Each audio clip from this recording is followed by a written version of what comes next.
I woke up to a rainy day in Brooklyn this morning, so I checked the forecast before planning my day. I also ordered an umbrella.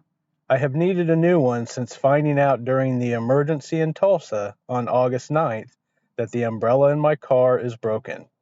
So I have a new umbrella ordered, and in the meantime, the forecast shows that there should be a break in the rain between 8:45 and 1 today. That should give me enough time to walk around and figure out how to use the subway system. My goal today is to get a 7-day unlimited Metro card. That will allow me to use the subway to travel around New York without the hassle of finding parking places. Since it is over an hour until the rain is supposed to stop, I decide to drive to a Starbucks that I found near Gravesend Bay to get caught up on work. I found that Starbucks yesterday after searching for a location with a parking lot and decent indoor seating. In larger cities like New York, many Starbucks cater to walk-by traffic, so they only have street parking, which is usually full, and they are small with very limited seating. The parking and seating at this location, which is only a couple of miles from where I am car living, will make it a good place to work when I am not making the half-hour drive to North Brooklyn to work at WeWork. By the way, if you look at a map, it shows that the Starbucks I'm going to is only 2 miles away, but it is an 11-minute drive. That's because the average travel speed around New York is about 12 miles per hour, given the 25 mile per hour speed limit on many streets and the frequent stops at intersections. So it takes approximately 5 minutes to travel a mile here, which means that traveling by car in New York is a lot slower than driving in most cities. After spending almost 3 hours working at Starbucks, I head off to learn how to use the subway. By researching online, I decide that I want to purchase a 7-day unlimited Metro card, which will allow me unlimited access to the subway and buses. The cost is $33. That is less than $5 a day, which is cheaper than an hour at most parking meters, and it helps me avoid a lot of wasted time driving around neighborhoods looking for parking spots. So I need to find a ticket machine that sells Metro cards. The first place that I try is the subway stop at the end of the block where I am parked in Gravesend. The subway in Brooklyn is on an elevated platform, so I climb to the top of the stairs to see if this location has Metro card vending machines.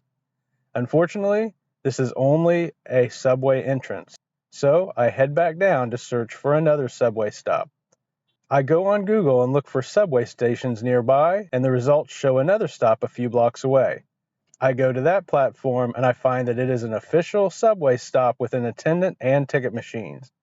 The attendant points me in the direction of the machines and gives me quick instructions for getting a card.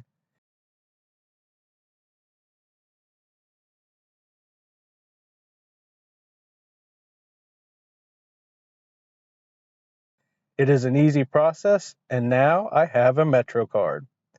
After getting the card, I decide to go back at my regular overnight spot and try getting on the subway at the first platform that I tried. My card works, and I am entering a subway platform in Brooklyn and getting ready to ride the subway for the first time. I decide that I'll try to go to Coney Island, which is only a couple of miles away. When I get on the train, the digital location indicator shows that I am headed in the right direction, and Coney Island is only 3 stops away. Looking at the map on the wall, I figure out that I am on train F, and that is the train that I'll need to get back to the stop where I stay in Gravesend. Well, I made it to the Coney Island stop, and I follow the exit signs to navigate my way to the exit turnstiles and out to the street. There, I see the iconic Nathan's Hot Dog restaurant on the Coney Island boardwalk. This is definitely an area that I will have to come check out in the near future. For now, I head back up the subway platform, making sure that I follow the signs for train F. It is getting close to dinner time, so I decide that I will look for pizza places along the F train route and try going to another stop on the subway. Google shows me a place called Corner Pizza, which is described as an old school pizza parlor with slices and subs. That sounds good to me, so I decide to head to the Church Street station, which Google shows as being down the block from Corner Pizza. When I get to Church Street, it is an underground subway platform that looks more like the subway stations we usually see in movies. I follow the signs to the exit, which eventually take me up to street level. There, I find myself in the middle of an Indian street festival.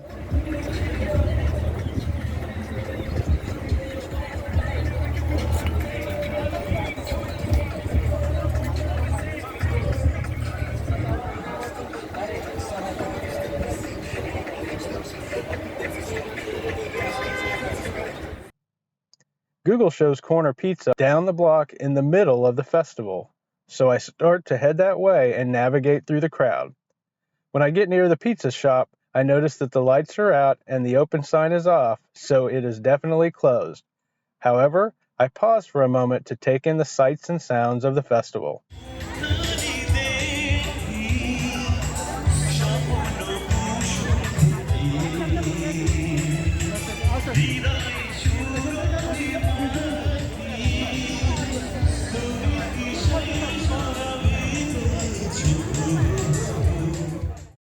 After getting back on the subway, I decide to return to Gravesend and go to the pizza place that I went to yesterday.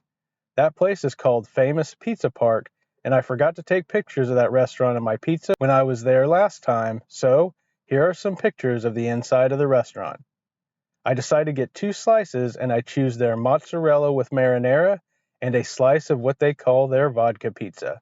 Both are very good. Back at my car, I decide to settle in for the night with my pizza and some Amazon Prime videos. So I am going to call it a day. Thank you for going on this journey with me, and I will see you in the next video.